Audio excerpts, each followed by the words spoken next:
Ya. Apa ada intervensi terhadap keluarnya SP3 nih, Mas? Aduh, kalau saya lihat ini istilahnya kalau di teman-teman sebelah itu mengatakan bocor halus ya. Kalau ini kasar banget ini mainnya. Tadi siang saya masih di WA oleh Bang Egy, selamat berjuang bro. Ucapan Bang Egy tadi, selamat berjuang bro, itu Iya. tulus kah atau sindiran? Ini. Oke. Jadi ini khusus buat saya. Selamat berjuang ya, brother Roy. Ya, malah ada brothernya Roy. Ya gitu. Salam kawan-kawan ya. Sehat. Ini dari Egy Sujana langsung. Selamat berjuang bro ini kan kita ingat di dalam Al-Quran juga itu kan ucapan dari Bani Israel. Iya, betul. Ketika Musa dan Harun, silakan kamu berjuang. Betul, iya. Kami di sini. Iya, dia nggak ikut gitu kan. Dia nggak ikut. Iya. Artinya udah ucapan Yahudi ini kan, Bani Israel. Di sini SP3, tapi terhadap Bang Roy Suryo dan kawan-kawan dilakukan penahanan bagaimana? Nah, memang itu yang memang dari dulu kan itu sudah dilakukan, udah tujuannya begitu. Saya akan memaafkan kepada para penghina, kecuali 3. Nah, itu kan udah nampak. Bang Roy Suryo itu tidak khawatir Egy Sujana bakal membocorkan strategi melawan Jokowi? Nggak apa-apa. Nggak, karena terus terang, ini terus terang juga Bang Indra. Nanti Bang Indra, saya sampaikan di Madilog ini, kita sudah menemukan beberapa hal yang sangat krusial di dalam legalisasi. Dan itu akan membongkar nanti 99% kepalsuan dari ijazah. Soekarno, Hatta, Syahrir ditahan. Ya. RRT ditahan. Siapa yang akan meneruskan perjuangan? Insya Allah, kekuatan saya, Bang Indra, sekaligus saya akan jawab pertanyaan. Bukan Bohir yang di belakang. Nggak ada, Bang. Bukan orang besar di belakang. Nggak ada. Tapi rakyat. Sekarang sudah muncul tokoh-tokoh lain. Misalnya ada namanya Topi Merah. Atau bahkan yang jauh lebih senior. Kayak Prof. Tono Saksono. Sampai-sampai kayak Prof. Jimli Asidiki. Prof. Mahfud. Prof. Komarudin Hidayat pun juga sering memberikan support. Saya tidak gentar, Bang.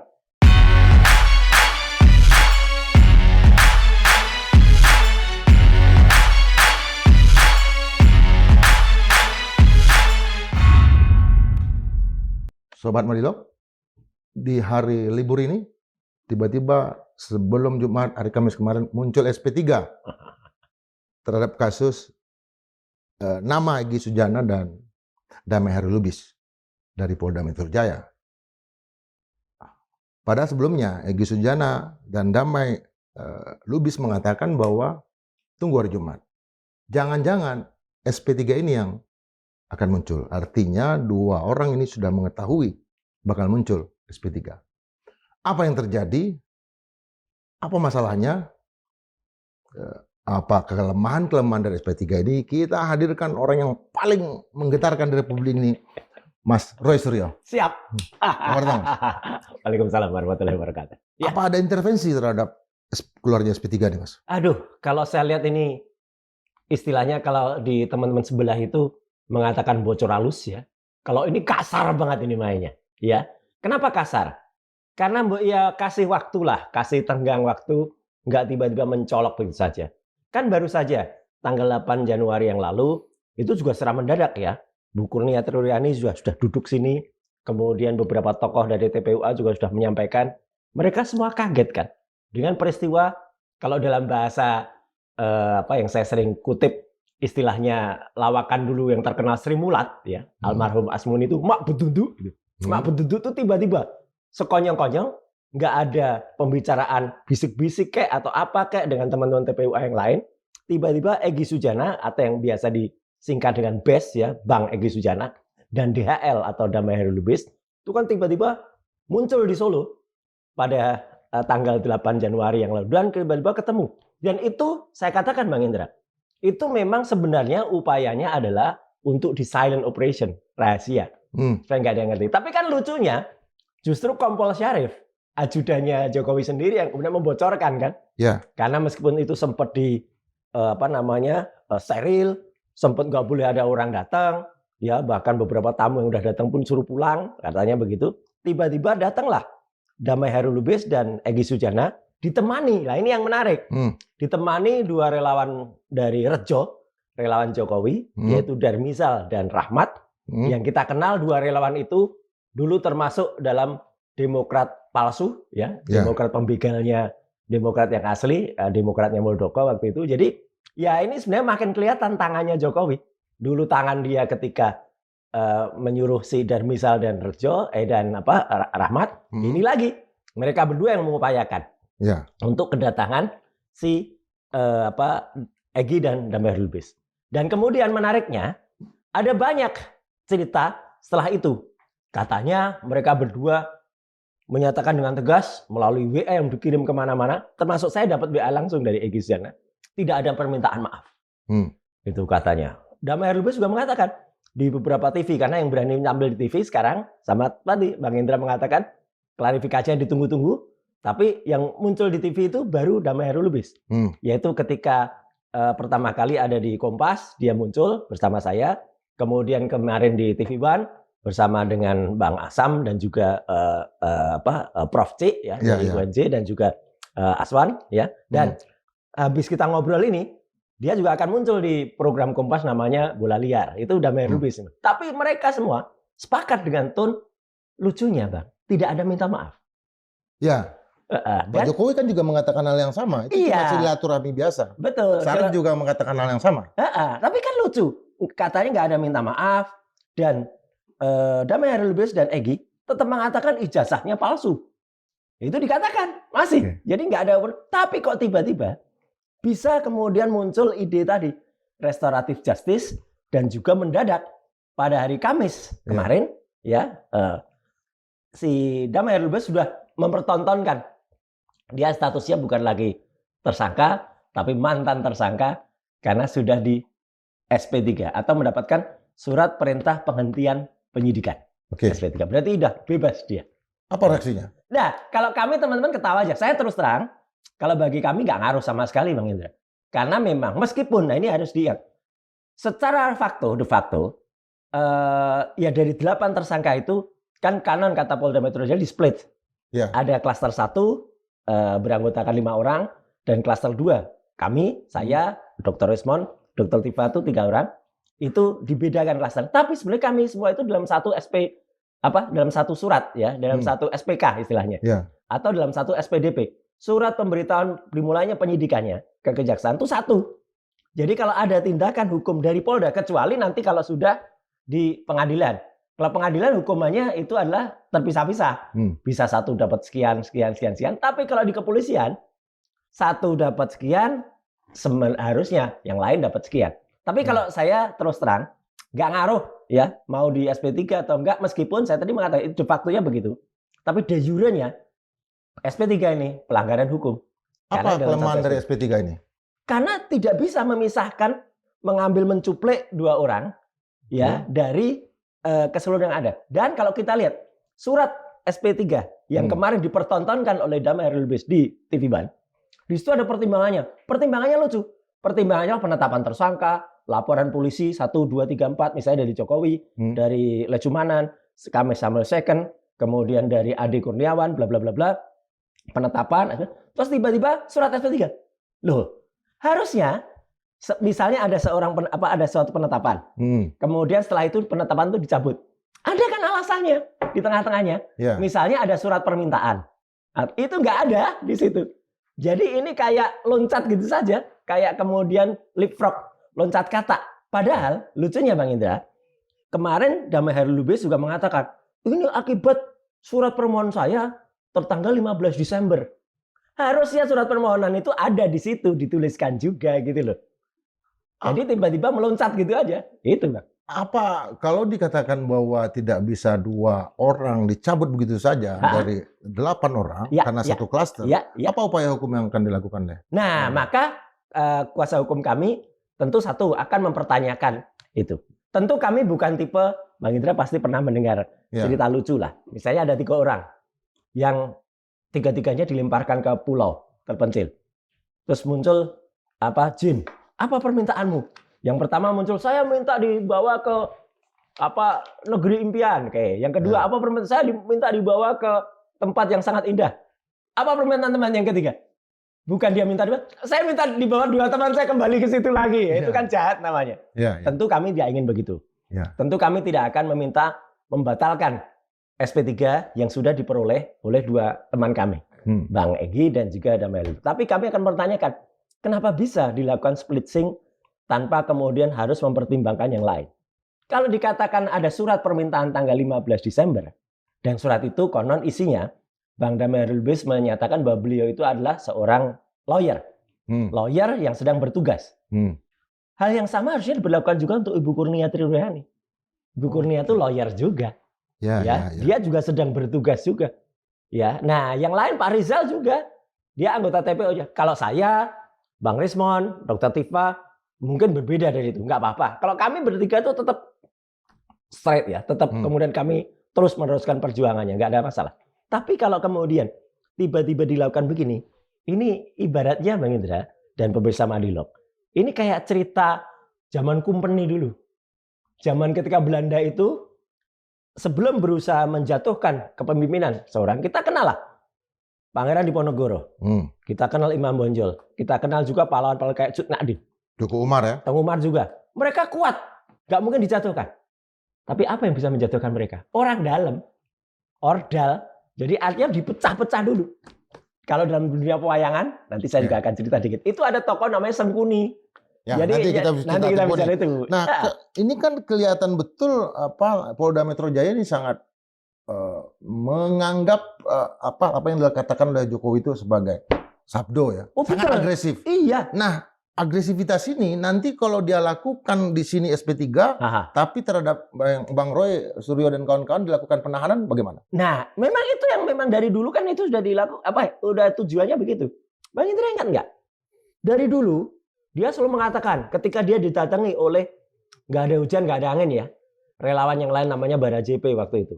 Dia kan tiba-tiba mengatakan relawan-relawan itu ketemu Jokowi, kemudian dia mengatakan saya akan memaafkan kepada para penghina kecuali 3. Nah itu kan udah nampak 3 orang langsung mengatakan 3 itu siapalah jelas. Jadi sebenarnya niat buruknya atau kejahatannya udah nampak dari awal sebenarnya kejahatan Jokowi ini. Ya, kenapa saya bilang dari awal dia kan selalu mengatakan kalau saya nggak pernah melaporkan orang, yang saya laporkan peristiwa. Dari dulu begitu dia. Tapi ketika gelar perkara khusus yang 15 Desember lalu dilakukan, ketika saya lihat surat laporannya, LP-nya Jokowi, jelas betul di situ siapa-siapa yang dilaporkan, 5 orang. Dan 5 orang itu, ini yang menarik ya, harus dilihat. 5 orang itu saya, Dr. Rismon, Dr. Tifa, plus yang namanya Egy Sujana dan Kurnia Triyodoyani. Nah sekarang kok tiba-tiba bisa? Kalau misalnya di situ itu adalah Egy Sujana dan DHL.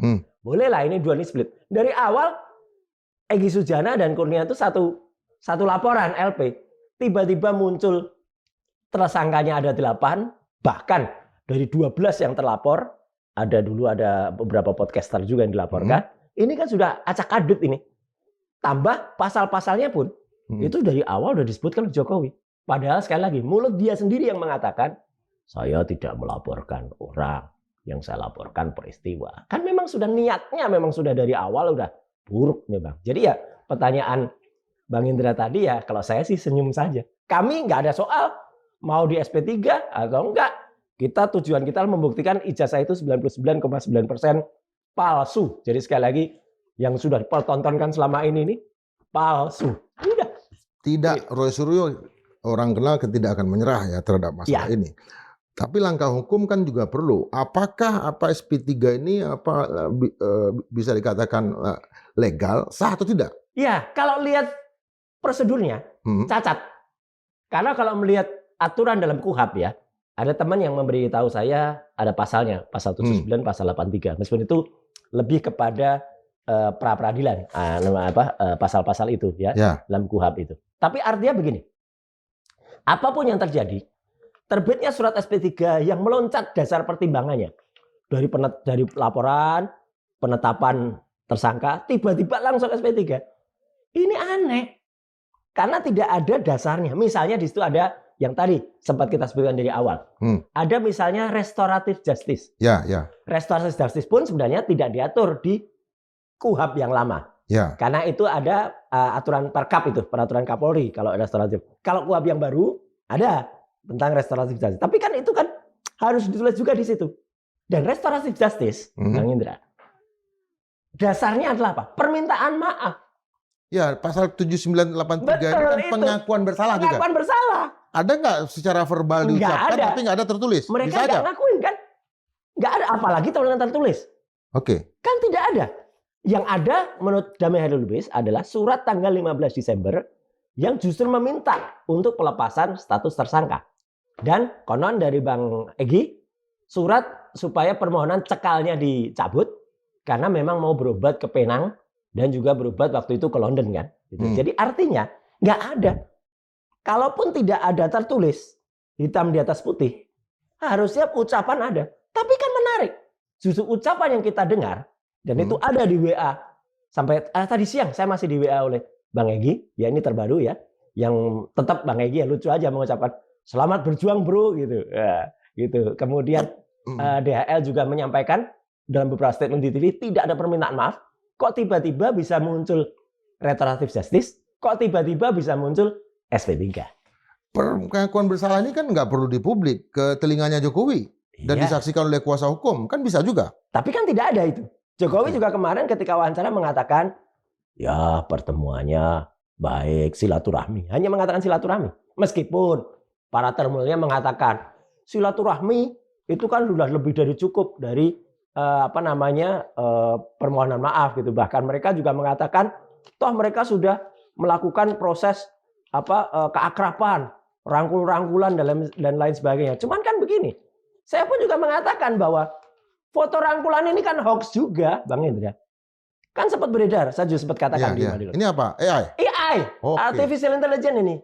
Karena bajunya juga bukan ini yang dipakai pada saat peristiwa itu juga.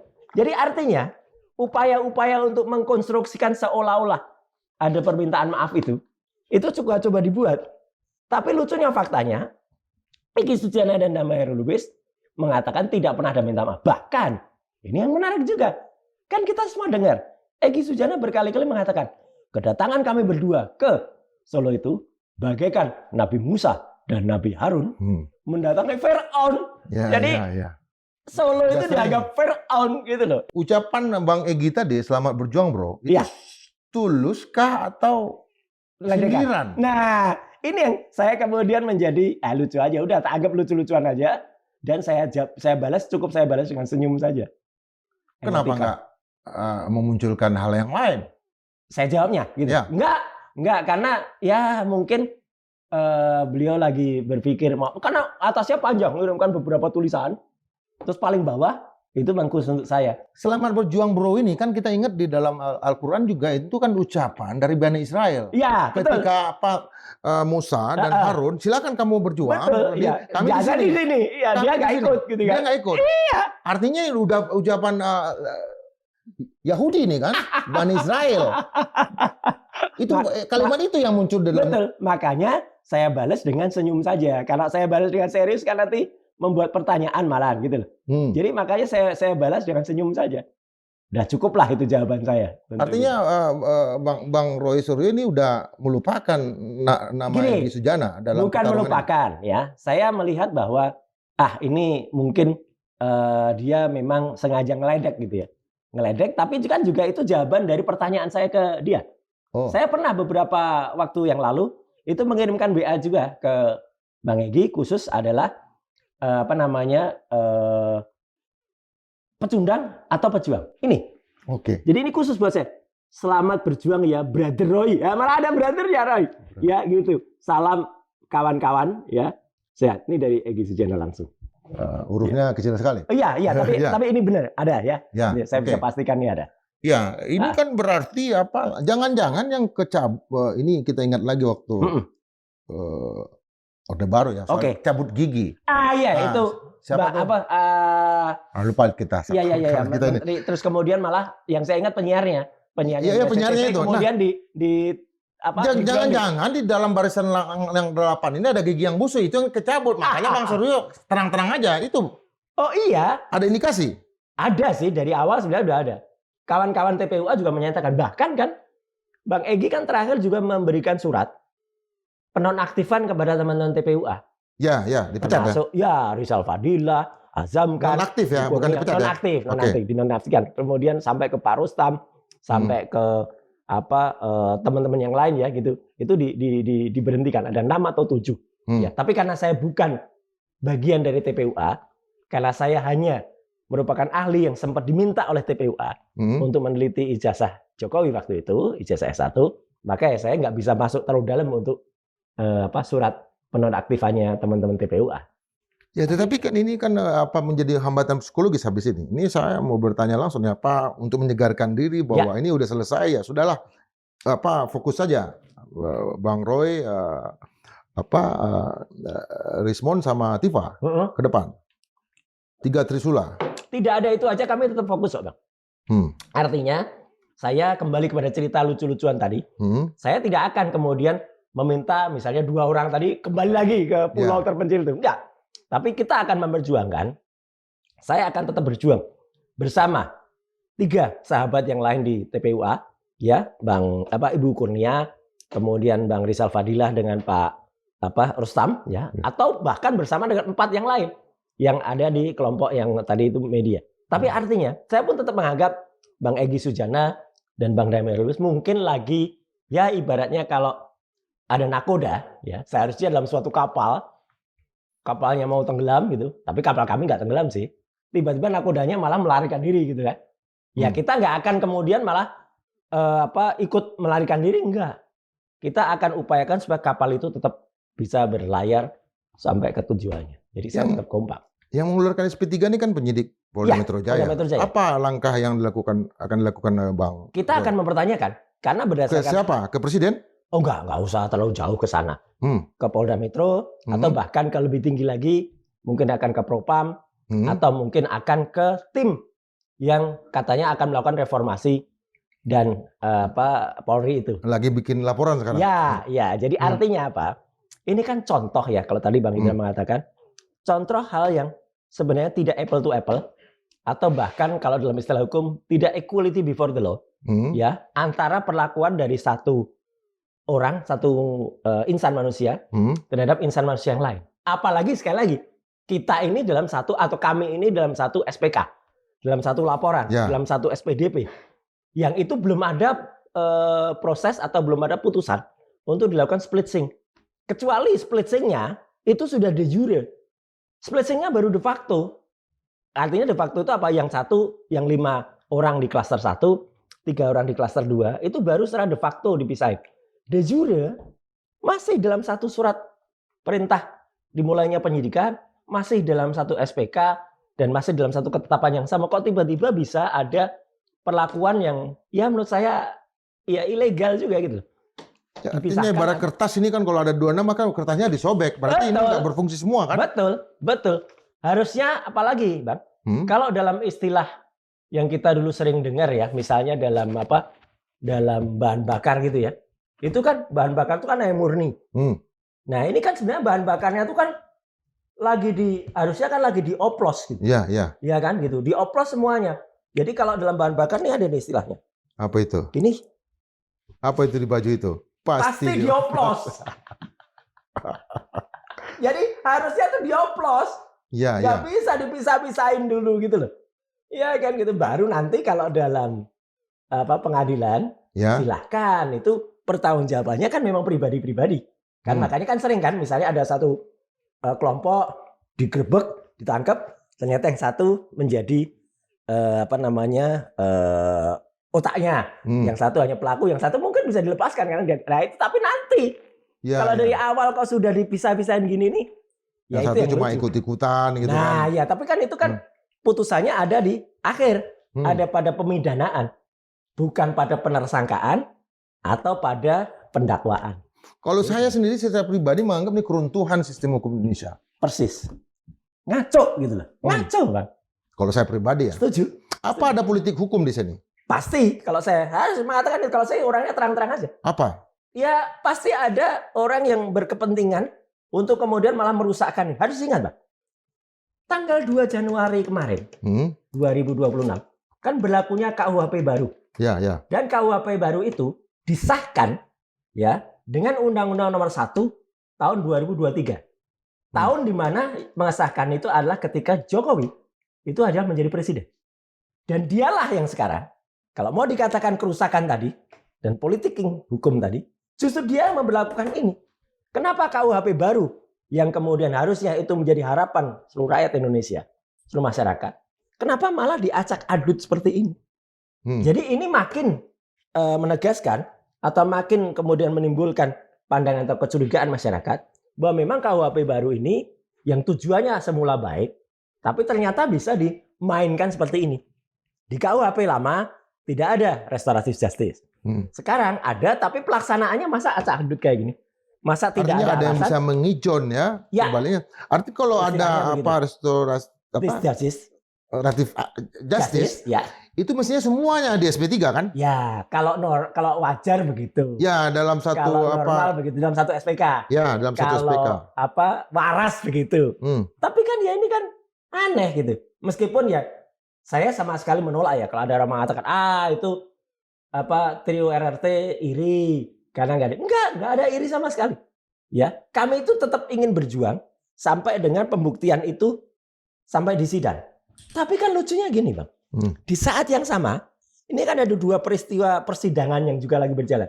Satu citizen lawsuit yang ada di Solo. Dan di situ kemarin sudah dibuktikan bahwa ada ijazah asli yang dimunculkan yang itu milik salah seorang yang lulusan Fakultas Kehutanan UGM tahun 85, almarhum Bambang, yang dibawa oleh adiknya Pak Rujito. Ini ditunjukkan di muka publik. Saya memang masih mengaburkan karena saya waktu itu belum memperoleh izin dari Pak Rujito. Tapi kemarin Pak Rujito malah adiknya almarhum itu malah sudah mempertontonkan kepada wartawan, bahkan boleh difoto, boleh diperiksa, boleh dilihat watermarknya, ini ada watermark, boleh dilihat embossnya, di sini ada emboss, boleh dilihat lintasan capnya, dan itu asli dia tunjukkan. Dan sementara di sisi yang lain, ijazah Jokowi tidak bisa dihadirkan oleh kuasa hukum.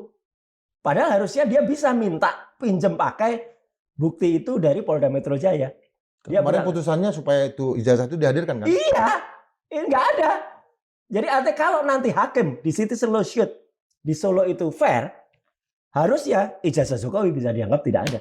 Dan sidang dari KIP, Komisi Informasi Pusat yang tadi Abang sebut tadi, itulah yang mengatakan legalisasi ini harus tampil begini, harus tampil legalisasinya nampak, harus tampil namanya, tanda tangannya, bukan ditutup. Kemarin kan sempat ini dikeluarkan tapi ditutup-tutupi. Jadi tidak terbuka kepada publik. Dan sesuai dengan Undang-Undang KIP, Komisi Informasi Publik nomor 14 tahun 2008, pasal 17 dan pasal 18 ayat 2, karena ini sifatnya terbuka, sifatnya adalah milik pejabat publik, dia harus dibuka. Dan nanti Bang Indra, saya sampaikan di Madilog ini, kita sudah menemukan beberapa hal yang sangat krusial di dalam legalisasi. Dan itu akan membongkar nanti 99% kepalsuan dari ijazah itu. Cuma masalahnya strategi yang akan dilakukan oleh RRT sudah dibocorkan terlebih dulu untuk membongkar. Apakah nggak khawatir? Gini, itu sudah dibongkarkan. Itu sudah kita buktikan kemarin. Dulu kami menampilkan ijazah ini. Terus saya katakan ijazah itu nggak ada watermarknya, nggak ada embossnya. Terus tiba-tiba digelar perkara khusus yang ditunjukkan ke kami itu ada watermark dan ada emboss-embossan. Kenapa saya sebut emboss-embossan? Embus. Karena apa? Itu sebenarnya nggak bisa kita rasakan. Kalau emboss beneran, itu pasti akan bisa diraba atau kita suruh meraba. Itu kan ditutup plastik. Sehingga tidak bisa dilihat aja nggak kelihatan, apalagi diraba. Nih saya perjelas aja nih. Ya. Apakah Bang Profesor Yuti tidak khawatir Egy Sujana bakal membocorkan strategi melawan Jokowi? Nggak apa-apa. Nggak, karena terus terang. Ini terus terang juga Bang Indra. Kami memang berdelapan itu terus terang saja kan tidak dalam satu kuasa hukum yang sama. Ya, RRT itu ada kuasa hukumnya.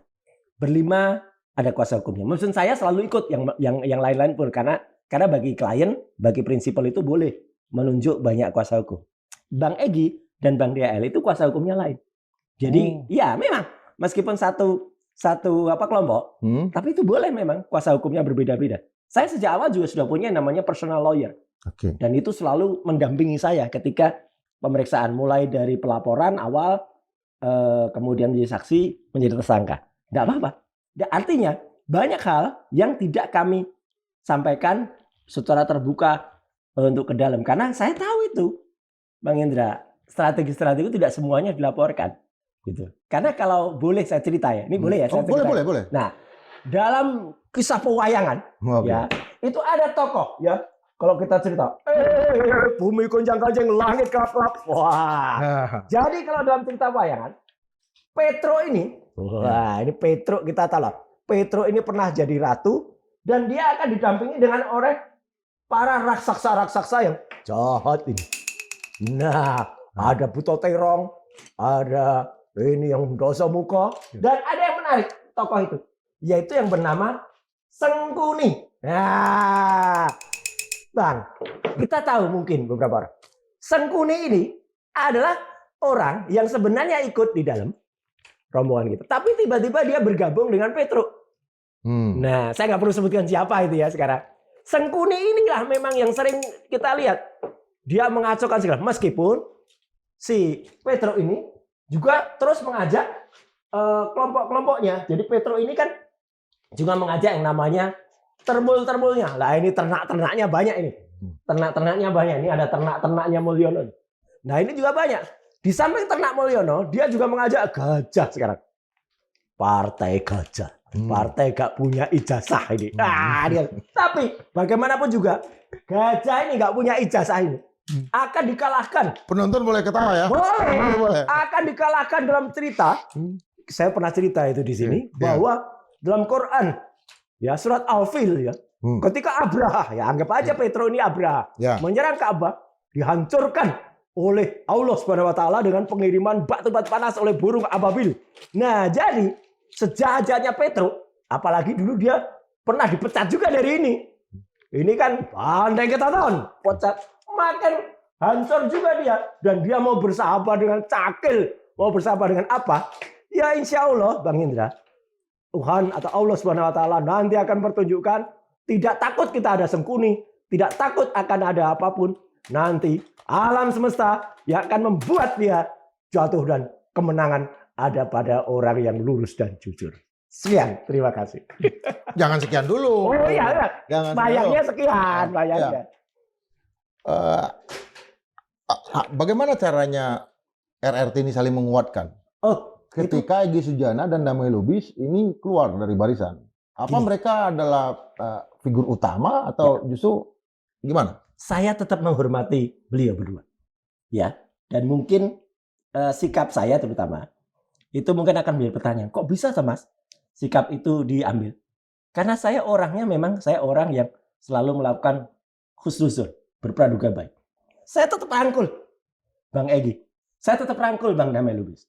Ya meskipun dia sudah mengatakan bahwa yang di Solo pun dianggap sebagai Fir'aun, ya. Nggak apa-apa. Toh nyatanya Egy masih WA saya. Ya, dan saya tetap menjawabnya dengan senyuman. Jadi saya akan ambil pelajaran yang sangat bagus dari dia. Ya, pelajaran membaliknya nggak saya ambil. Tapi pelajaran dia bagus. Kenapa? Dia termasuk orang yang menurut saya ya berani melawan arus gitu loh. Berani melawan arus. Nggak apa-apa. Tapi bahwa ada pengkhianatan kalau orang nyebut begitu, silahkan orang menilai. Dan itu tidak akan mengurangi nilai perjuangan saya. Dan menariknya juga gini, Bang Indra, kalau saya boleh sebut ya gitu, bahwa dia sudah juga tadi mengatakan itu Fir'aun.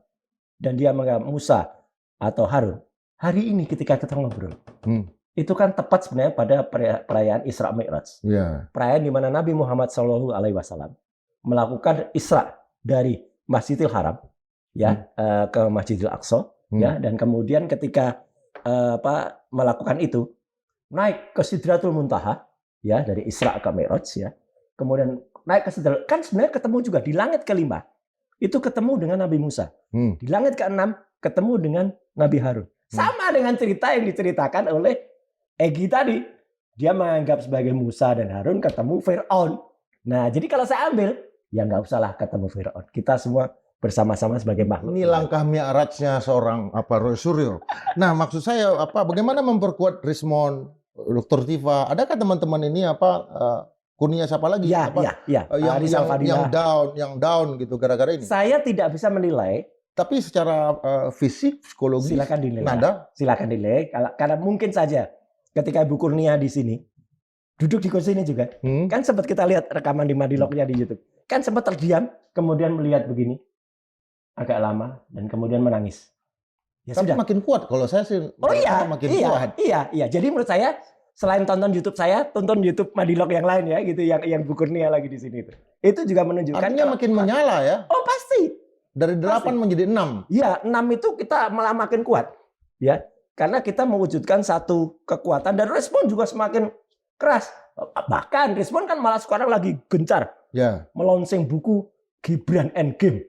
Ya, dan kita support. Saya sebentar lagi akan melonsing buku juga. Ada perang yang lain yang ada dipersiapkan. Gibran Black Chapter. Ya. Dr. Tifa juga menulis Gibran Dead Brain atau Black Brain.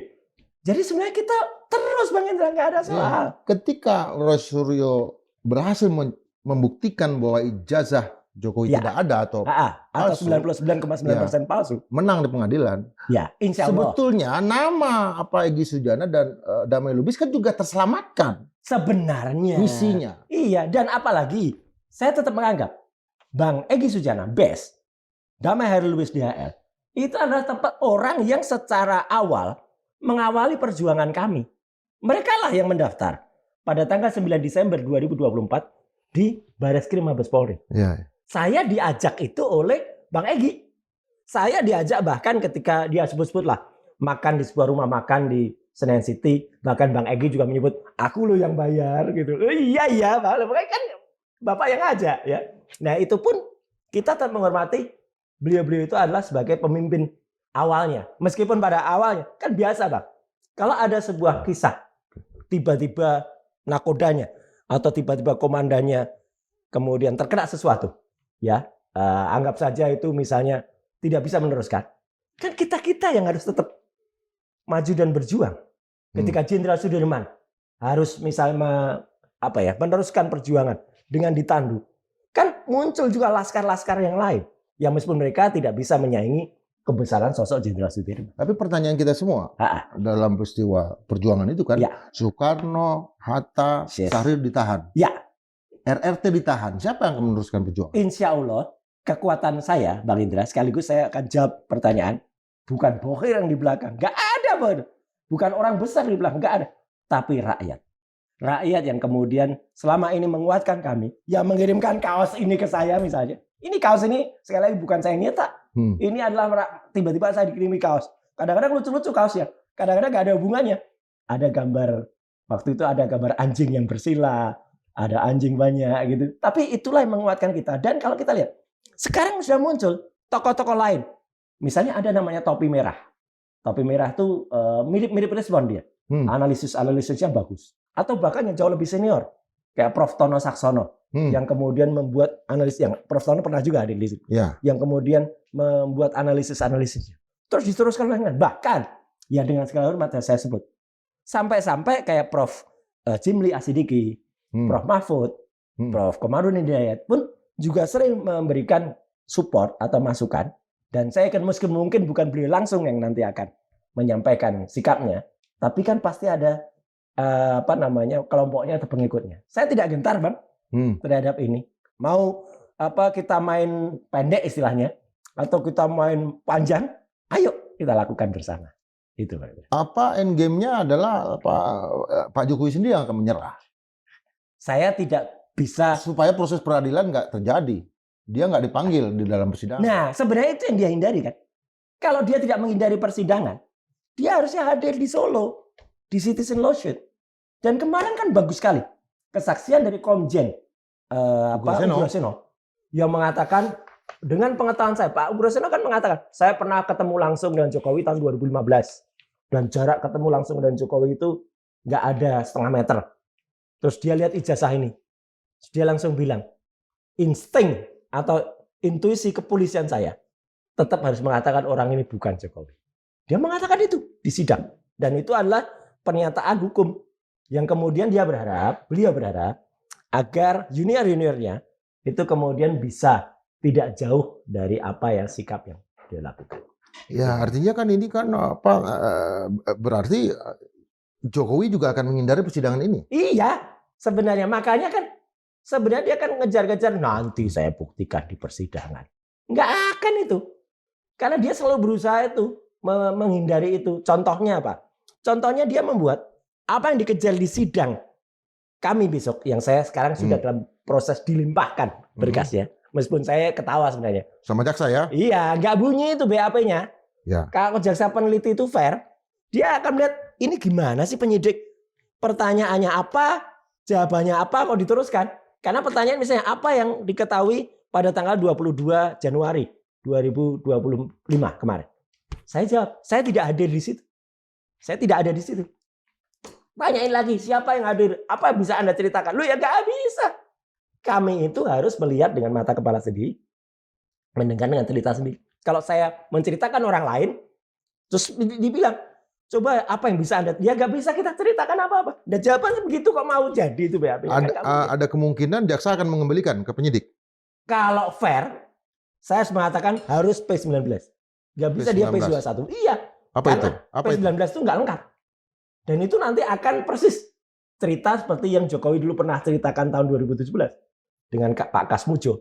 Bolak-balik ini. Karena nggak mungkin klop, nggak mungkin lengkap berkas itu, dan nggak mungkin dipaksakan hanya dengan menggunakan kesaksian-kesaksian orang lain yang tidak ada di tempat itu. Itu namanya testimonium di auditu. Kesaksian berdasarkan pendengaran atau berdasarkan cerita orang lain. Nggak bisa dong. Jadi makanya saya nggak gentar sama sekali. Kami nggak gentar sama sekali bertiga itu. Ketika konon kemarin sudah dilimpahkan ke kejaksaan. Karena harusnya kalau kejaksaan itu fair, dia akan melakukan proses P19. Ataupun kalau nanti dipaksain untuk P21, ada kewenangan kan dari institusi kejaksaan, Jaksa Agung, untuk kemudian melakukan proses yang namanya deponering. Hentikan. Iya, karena kalau nggak malu itu nggak akan ketemu. Gitu. Untuk Bang Egy dan Damai Lubis, ya. Bisa apa yang mau Bang Roy Suryo katakan? Pesan kepada mereka. Ya, karena kesan apa? Oke, karena Bang Egy sudah khusus WA ke saya, Brother Roy. Ya, meskipun tadi baru saya jawab dengan senyuman. Saya kemudian akan menyatakan siap, saya akan terus berjuang. Meskipun mungkin kalimat harusnya bisa saya katakan dengan atau tanpa brother. Nggak perlu. Kalau dalam film Cina kan kakak pertama, kakak kedua. Iya. Meskipun mungkin kalau dalam film Chinese, strateginya tetap akan kita pakai. Strategi susunya akan tetap kita pakai. Jadi kita tetap akan berjalan melakukan pengepungan dulu, ya kan? Dan itu yang akan kami lakukan. Tapi kan pesan dari Bang Indra tadi kan saya dengarkan juga. Jangan dibocorkan dulu. Itu. Kalau saya sih suka film China itu apa Wushu atau Qi itu. Energi yang negatif ini kita kelola untuk menjadi dibalikkan. Iya. Betul. Meskipun kadang itu kan nggak perlu kita ceritakan. Ya, gitu. Karena publik bisa melihat. Siap. Terima kasih. Terima kasih. Sobat Madilog, pertama kali saya mewawancarai Bang Roy Suryo. Mungkin tidak terlalu detail ya, sebagaimana saya mewawancarai Bang Ginting. Tapi kayaknya kangen juga saya mewawancarai lagi beliau, supaya saya dalami lagi, terutama yang bersifat pewayangan tadi. Karena belum begitu clear bagi saya mana yang Sengkuni, mana yang Petruk. Karena Petruk, Gareng, dan Bagong bagi saya Semar itu adalah kesatria desa Tumaritis. Mereka itu hebat-hebat. Penyelamat bumi malah dalam komik-komik dulu waktu saya baca waktu SD gitu. Nanti kita tunggu Bang Roy Suryo menyala lagi di Madilog. Sampai jumpa. Terima kasih. Terima kasih. Alhamdulillah.